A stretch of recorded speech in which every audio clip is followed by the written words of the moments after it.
afternoon. Welcome on this special day. Special since citizens of the European Union are voting, which is a deeply discussed and debated topic. So I do hope that everybody somehow fulfilled its duties as citizen. Today we will continue to analyze the contract in the law collection and to connect those contracts with the theory of the first couple of weeks. Try to identify who is who, what's the purpose, what's the connection with development, what's the connection with finance, what's the connection with corporate law, and in doing so we will understand what, let's say, the intended learning outcome is. Secondly, we will test that contract analysis with two more cases that are to be labeled as dispute settlement or international investment arbitration. And these topics also are an introduction to various advanced courses in year 3, so your upcoming year, with specific names like international investment dispute settlement, arbitration, contract drafting.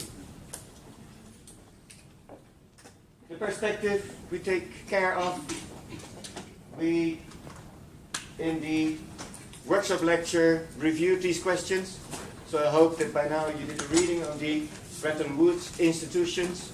I promise there will be exam questions on them. And this is the picture of the conference center. So maybe this inspires you to remember where Bretton Woods is in the US. 1944, in a age, June, or in a period where parts of the occupied territories by the fascist occupiers were already liberated. It was not the end of the war, but let's say the biggest expansion of Japan and of Nazi Germany was already reduced by half. So it was a time that international traveling was possible, that the heads of state of the Allied parties were able to think ahead for the period after the war, and the agenda was, well, in a international economic world, what type of institutions, what type of tools in terms of currencies, exchange rates of currencies, international trade, and development assistance. The drawing to the left is one you can analyze together with the reading on the Bretton Woods institutions, and it shows national governments that govern and fund the International Monetary Fund and the others, and the International Monetary Fund surveys, advises, and gives loan to national governments. So the primary angle is the sort of a association of states, sort of neighborhood cooperative financing idea, that if together you put in some money in a basket, then the members make use of that same money and then put it back, and then maybe another member needs it. So that is idea number 1. Then you see here G20, G7, G8 being those hybrid meetings. The last one was here in The Hague, parallel to the nuclear summit, where, let's say, the heads of state of the real powerful countries are secretly meeting around the table and making sort of conversations on, okay guys, how should we rule the world? As you sit around the table as a tutor group, as a project group, and how do we manage the final project? And they give guidance to the International Monetary Fund, which is a euphemism of that they say, let's say Greece, hey, IMF, please take a plane to Athens and do your thing. And so that is what the guidance is. Then we have the other Bretton Woods institutions and the regional development and reconstruction banks, civil society, very present in the Busan Partnership for Cooperation, civil society as in non-state organizations, non-governmental organizations, ranging from Oxfam Novib, Amnesty, Médecins Sans Frontières, and so forth. And then the private sector. The private sector as in investors, so companies, but also in terms of consumers. And the words here are coordination and consultation. So the whole idea is that International Monetary Fund and other Bretton Woods institutions consult with private sector and civil society. Why? Because the money they collect among the states is not enough to do the whole trick. So you have to mobilize domestic resources, and you have to mobilize international private resources to make it work. The learning objectives, and today we zoom in on the loan agreements and the instruments, and then the disputes that can arise out of those instruments. And then what I always said in all the courses is that in dispute settlement the real nature of law shows its face. So that makes it always useful to look at the dispute settlement, in this case arbitration, to how does it really work? What are the real legal consequences of all these beautiful pages of clauses? Please take good note of both the soft instruments and the hard law instruments. And try to engage with those sort of abbreviations. So the year and the number of the resolution. So year number 3, 1948.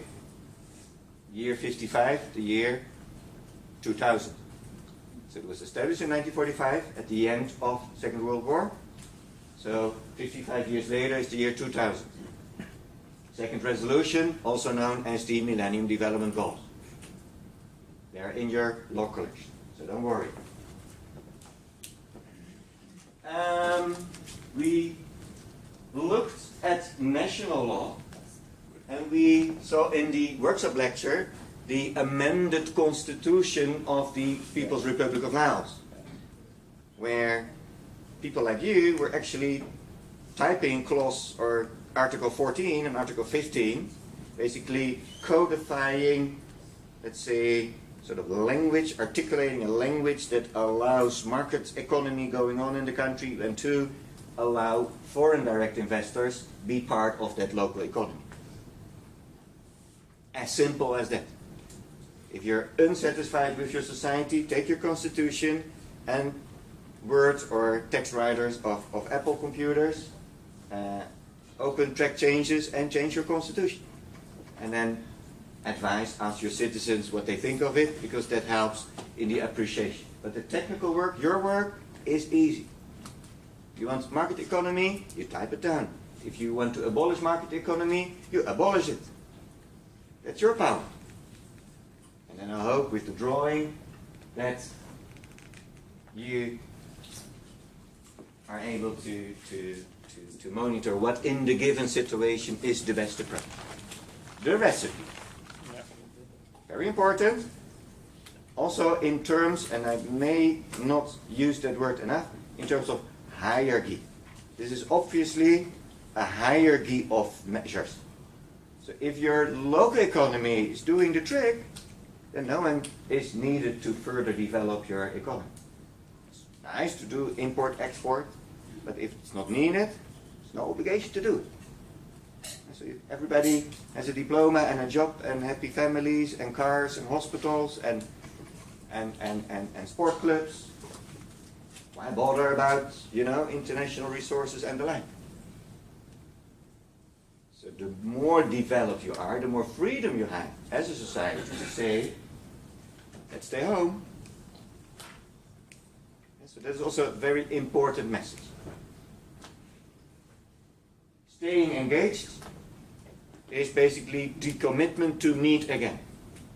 So this is sort of public international law commitment, signed by heads of state, we will meet again.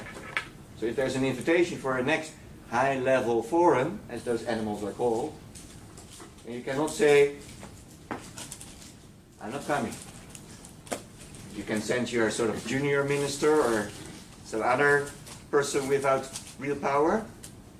But basically starting in the Bretton Woods Conference Center, the international community basically committed to each other to stay engaged. In a very concrete form as the International Monetary Fund, where you have to pay contribution every year. And the counting measure, or the method is the special drawing rights, SDRs, sort of equivalent of the dollars and the euro. And this is the other version. In continuous follow-up meetings, if you wish, of the Bretton Woods Conference, each time again at the end they say, let's meet again.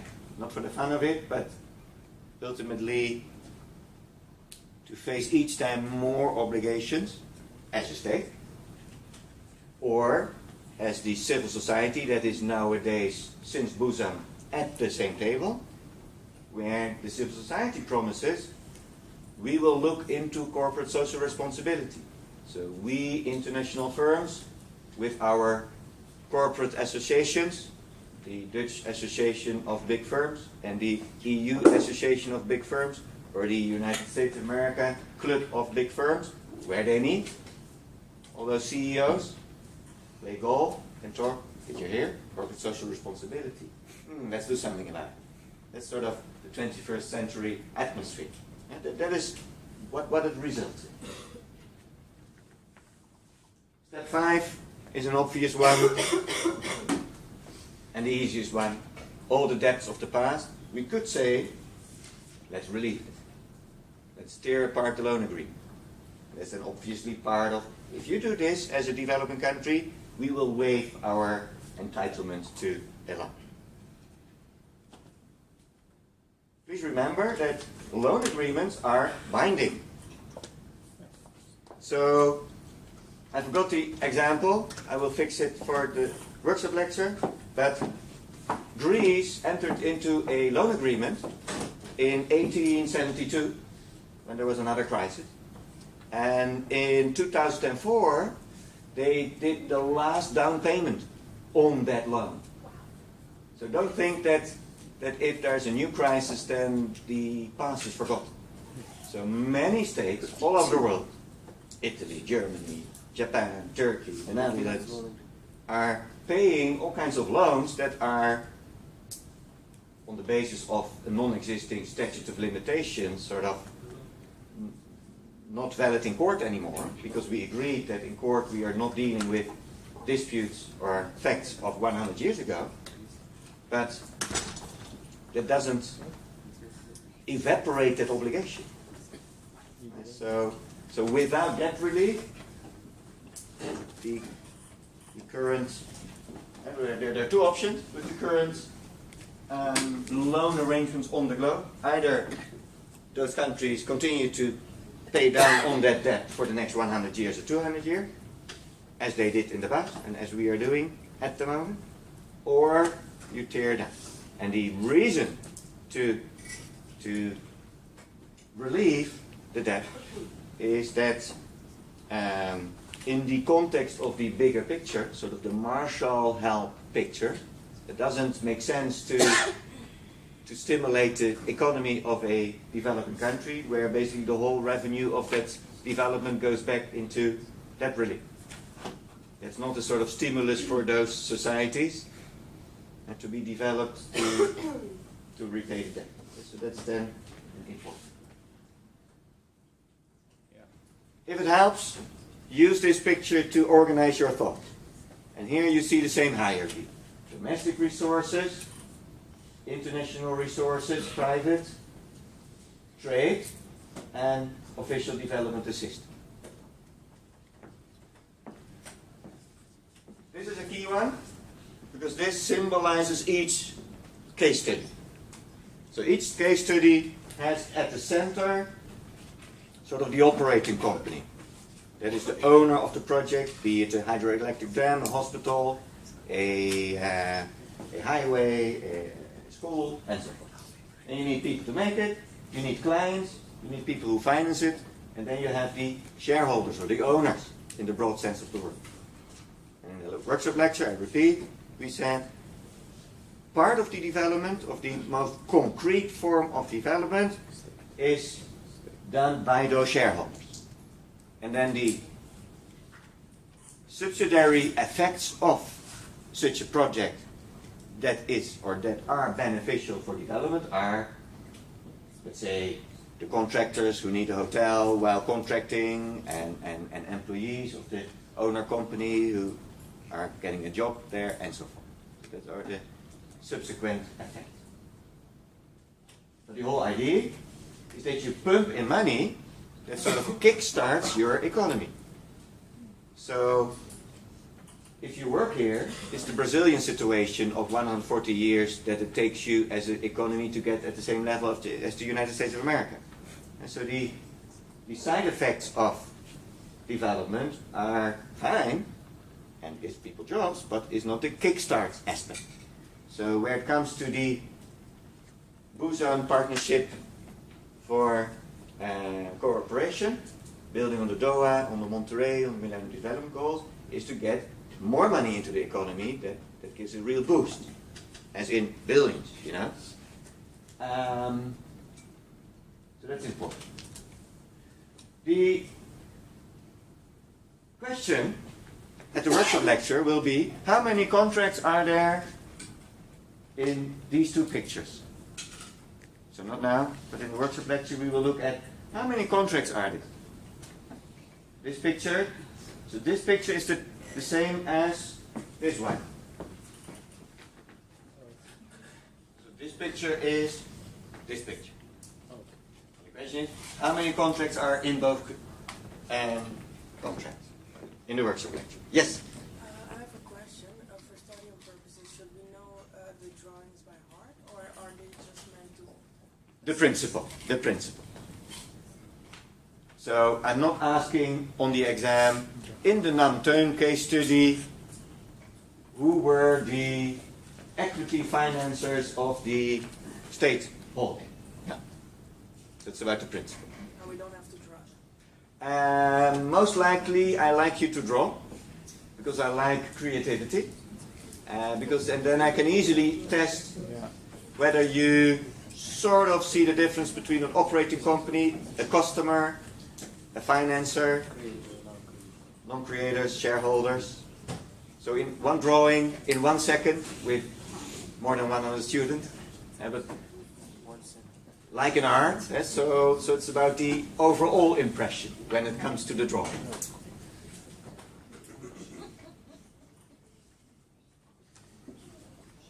Okay, when we do a contract analysis, we have a sort of step-by-step plan.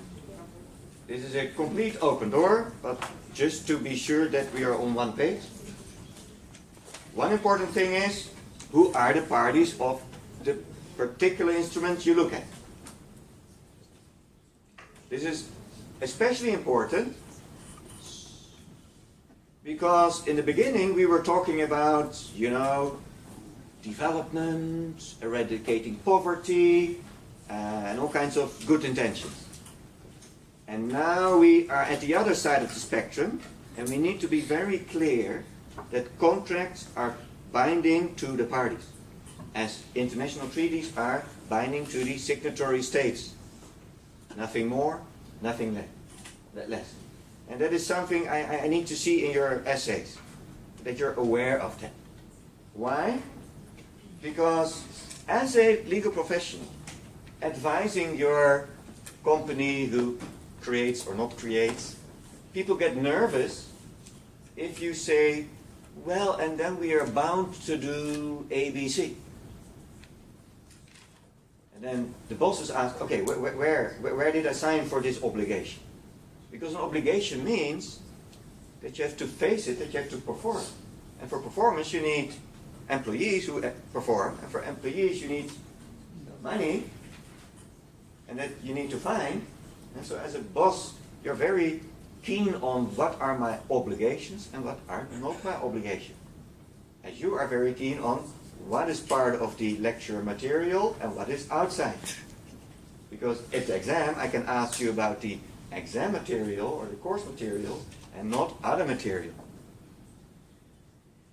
And that is very crucial for your profession, that you are 24/7 aware of, okay, this is the concrete obligation of you, Amy, and where are the consequences related to, what is the context, and or what are potential future obligations.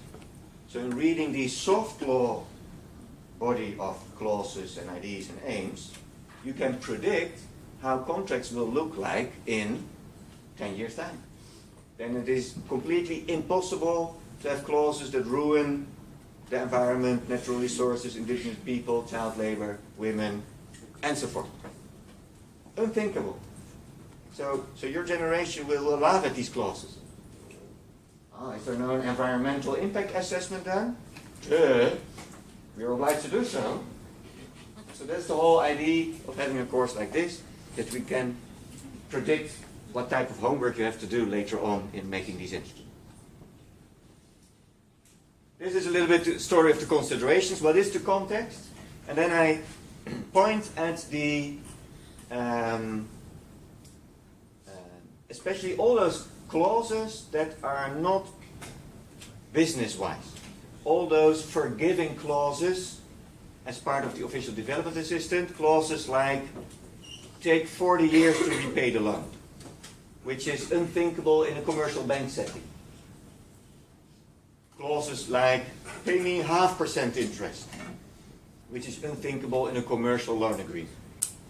And that is always based on the consideration, and the consideration is, well, the whole purpose of this instrument is to stimulate development of the recipient, or the beneficiary. And that is not always nice in your technical considerations. So parties consider, colon, A, B, C, D, E, and those sort of preliminary thoughts on a legal instrument, as we know from EU instruments where you have all those clauses prior to Article 1. Considering the EU treaty, considering the need of the internal market to further grow, considering resolution or regulation, blah, blah, blah, considering directive, the European Council and or the Council and the European Parliament and the Commission decides, colon, then Article 1.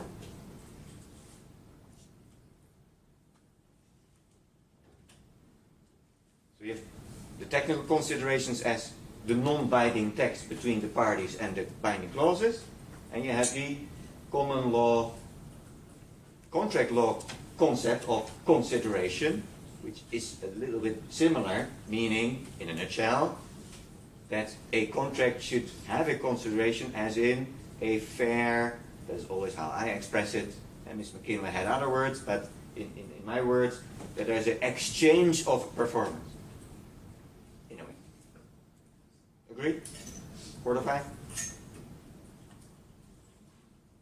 And if the exchange is sort of not balanced because the lender is sort of part of the international framework of the Monterrey Doha Busan agenda, and then you expressly state so, and then it is okay and understandable that the term is 40 years, the interest rate is 0.5%, and so forth. Third open door, look at the main obligations.